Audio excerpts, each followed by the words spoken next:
Hello, Facebook's colleagues. This is Franklin again, and I am doing this video as a response to Mike's video on racism. I looked at that video and I just felt compelled to do a response.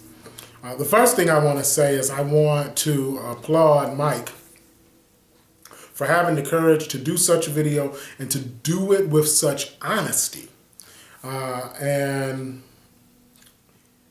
that's just something you don't see very much today. So thanks Mike for doing that. And I'm giving this video myself for three perspectives. From the perspective of a minority,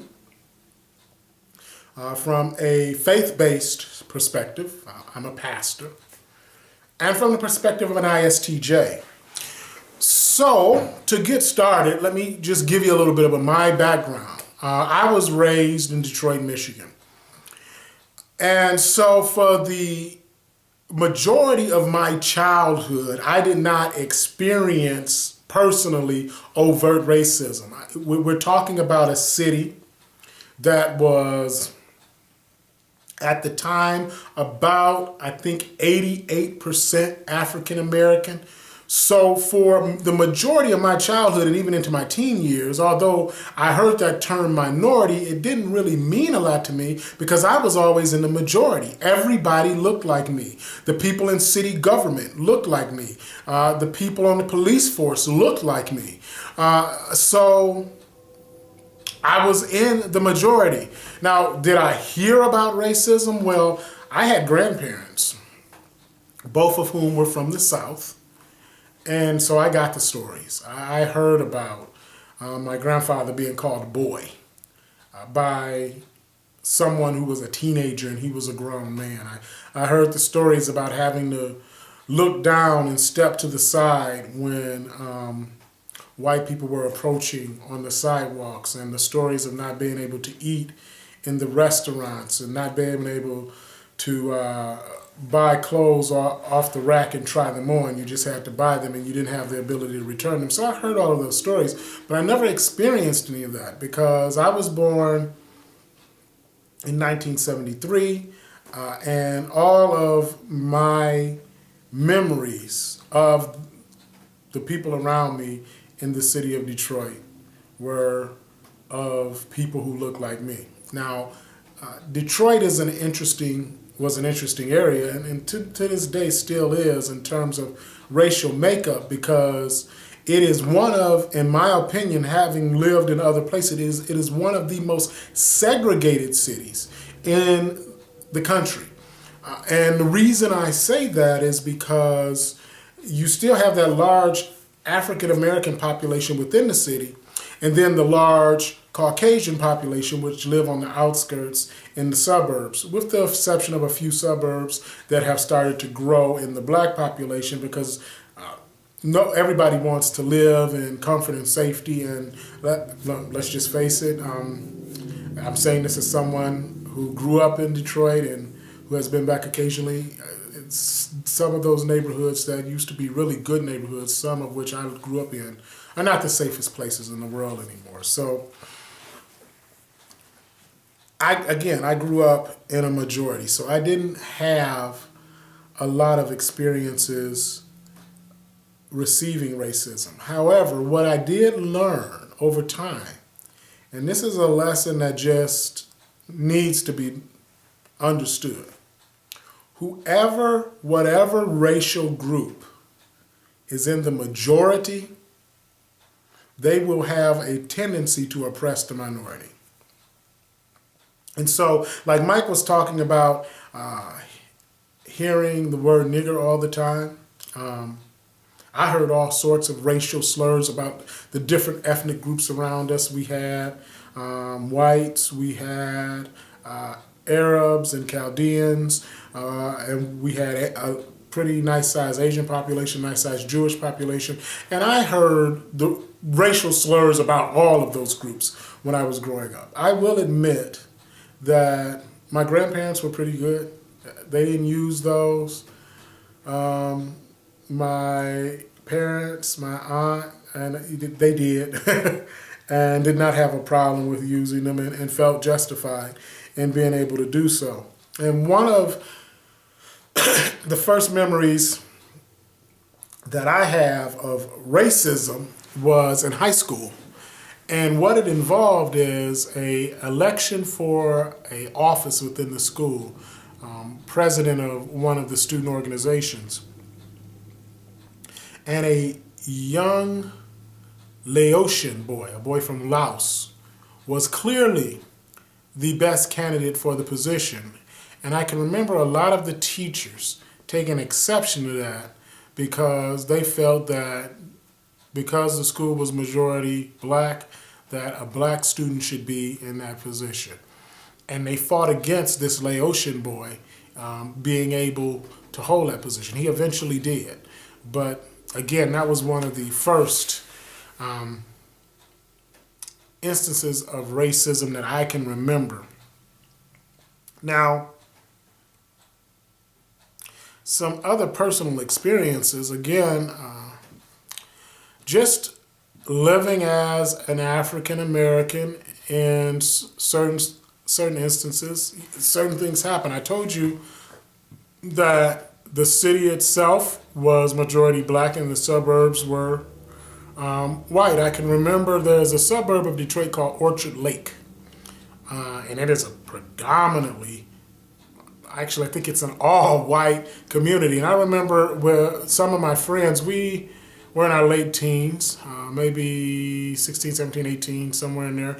And we went into your friendly neighborhood IGA to get some things. And I can remember walking through that IGA and the whole time that we were there being followed by staff members of the store. It just happens. And that has happened to me in different situations throughout my life. Just you walk into certain stores, certain situations, especially if it's more than one of us, and you notice the people following you. Going into certain suburbs of Detroit during this time, especially in the early and mid 80s, if I was with other males, you would get those looks. I didn't get them so much if I was traveling with my grandmother. But if I was traveling with other males, maybe uncles or something, you'd get these looks like, okay, what exactly is going on here? And another thing, thinking about it, that, and this is kind of annoying, is when you have people that will go out of their way. Once they meet you and they see that you're black, they go out of your way to show you that they're not prejudiced. I mean, just be yourself. And if you're not prejudiced, you're not prejudiced. But they go out of their way to show you that I'm on your side. And that is so totally and completely unnecessary. And so that's some of the personal experiences that I've had. Now, how do I see racism? And one of the things that I've noticed about racism is that there are a lot of people out there that do racist things, and they don't realize that what they're doing is racist. I can remember being in an elevator once, and I had given a speech somewhere, and this young lady looks at me and she says, "You know, I am just so impressed. You speak so well. You don't speak like any black guy that I've ever seen. You really don't talk like a black guy." And I was like, she got out of the elevator, and she felt that she had paid me the greatest of compliments. And there was another black guy in the elevator too, and we just looked at each other like, did she realize she just made a racist remark? And we just shook our heads, because sometimes people do it without even having the intention of doing it. And the place that I have seen it the most is in the school system. I taught for a few years in high school in the city of Detroit. I taught government, economics, and history. And I can remember having curriculum people and and people in decision-making positions that would say, that would want us to water down the curriculum because the assumption was that the students would not be able to do it. Now, what's funny about that is the intentions are good, but the results are not. And what is being done is actually racist. You are saying that because these students are in an urban environment, because they may come from a broken home, because they are minority, they can't handle the rigors of the education, so the curriculum must be watered down. That is racism. A lot of people may look at this right now and totally disagree with it, but it is. My personal belief and philosophy is keep the curriculum where it is, and if you find certain numbers of students that can't do it, not that won't do it or who aren't doing it because they aren't pushed, but that actually can't do it, then you have a alternate curriculum for them. But to water the whole curriculum down thinking, okay, these people aren't going to be able to do it. I'll be totally honest with you. I sat there in some of those staff meetings and I was insulted by that. Because I knew from the students in my classroom that they could do it. Did they need to be pushed? Yes. Was it going to be hard work? Yes. But they could do it. So that is one of the things that I've noticed, is that sometimes racism comes in a form where the person that is being racist doesn't even realize that they're doing it. They think that they're doing a good thing, but no, have standards. Have your standards, set your standards, and make those standards across the board, regardless of race, creed, sexual orientation, and all of that. And then when you find people that for whatever reason may not be able to meet those standards, then you have an alternate curriculum for them. But have your standards, and I believe in setting them high. So, how about me as an ISTJ? How do we deal with racism?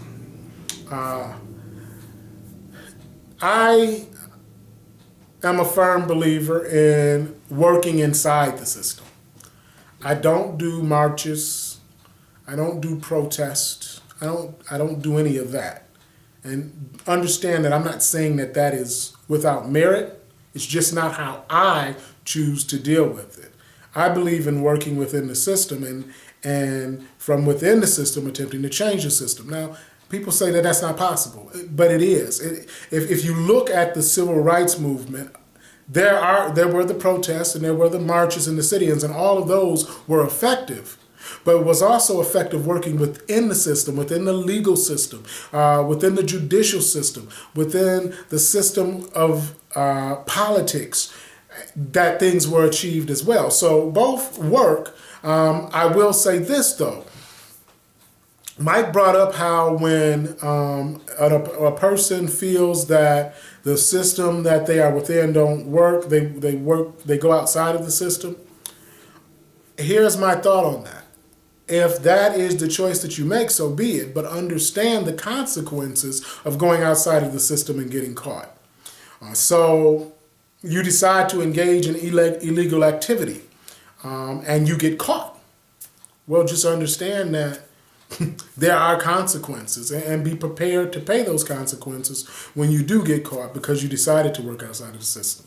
And of course, there are mitigating circumstances. One example I'll give is that a young lady in Mississippi was caught in a grocery store stealing Pampers, formula, and hot dogs. And when she went before the judge, she said, "Well, I don't have any money. I'm not able to. Haven't been able to find a job. My baby needed Pampers. My baby needed formula, and the hot dogs were for me." Now, I am not without a heart. In that particular situation, I agree with what the judge did. The judge sentenced her and said, "Okay, but you're not going to go to jail if you agree to go to this work program where they're going to train you, they're going to get you skills, and they will find you a job afterwards. And you do that, you don't have to go to jail." And she did that, and she did not have to go to jail. So, but understand, like, I've had friends, well, I won't call them friends, but associates who have decided that they wanted to engage in illegal activity in order to make money. And I just told them, I said, that's fine, but understand, be prepared to pay the consequences if you get caught. There are consequences for working outside of the system. Now, even with the marches and protests, that's working within the system because those aren't illegal. The sit-ins. The sit-ins technically were illegal, but okay, they did that to bring attention and to hopefully change laws. That's working outside of the system, but I'm okay with that.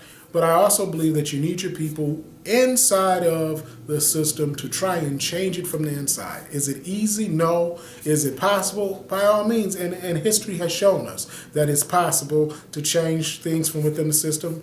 History has also showed us that sometimes it requires revolution. But I'm just one that believes that when dealing with the racial issues, when dealing with the issues of discrimination, that you attempt to work within the system and use the system to your advantage. It is nothing to me more gratifying than to see someone who tries to use the system against me with discrimination and racism, and I'm able to use that exact same system to my benefit against them. It's a good feeling. Now, I want to close by talking about some positive racial things which have taken place in my life. I will admit, it gets tiresome when you go into stores and you're followed around because you're just so happen to be African American, and it gets annoying when you get those looks. But I do also believe that there's hope. I was a member of an organization called Health Occupation Students of America. It's called HOSA. Look it up. Excellent organization. If you have a chapter in your state and someone who wants to be involved in health careers, look into it. Back in 1992, in Nashville, Tennessee, at the National Conference of Health Occupation Students of America, I was elected as the president-elect, first African-American ever to serve in that position. And I got a chance to work with the board of directors. The board of directors of this organization was varied, but a lot of the board of directors were Southern white women. And I will say that the way that they treated me and the way that they accepted me in the position that I was in was phenomenal. And they set a very good example. Something more recent, I've shared with you in other videos that I am a pastor. I am a pastor in Kansas. The area that I live in is predominantly white. I believe that the percentage is 98%. The church that I serve as pastor, that called me as pastor, is a predominantly white church. At present in this church, there are 3 black members. There's myself, my wife, and one other. And when they called me, we sat down and we were talking back and forth, and their main concern was about my comfort zone and would I be comfortable serving in an environment where the majority of the population is white. They let me know, we're calling you as our pastor. And yes, you're a black man, but we're calling you because we feel that God is leading us to call you and that you have the skills and the gifts that we need in order to move the church forward. And so they called me. And even within this community, the people have been extremely welcoming thus far. And so I look at that and I see hope, because I can remember When I first got into ministry 10 years ago, a pastor looking at me and saying, well, you know, black churches will call white pastors, but white churches will not call black pastors. And just 10 years ago, that was the case for most of America. But that's changing. And although I serve a white congregation, I don't feel like I'm not a part of the congregation. They make me feel a part of this body. And so with that, I want to say that it's hope. There is indeed hope. Is there still racism and discrimination in the country? Yes. Is there still racism and discrimination in the world? Yes. And guess what? Until the return of Christ, there probably will always be. But that doesn't mean that we can't do anything about it. We can't talk about why that is the case and why we feel those differences, and understand that the onus is on you if your population group, be it black, white, Asian, Indian, is in the majority, to make sure that you are not oppressing the minority. Well, that's it, and thanks a lot. And once again, Mike, thank you for this video. It was a very timely topic, and I appreciate your courage in talking about it.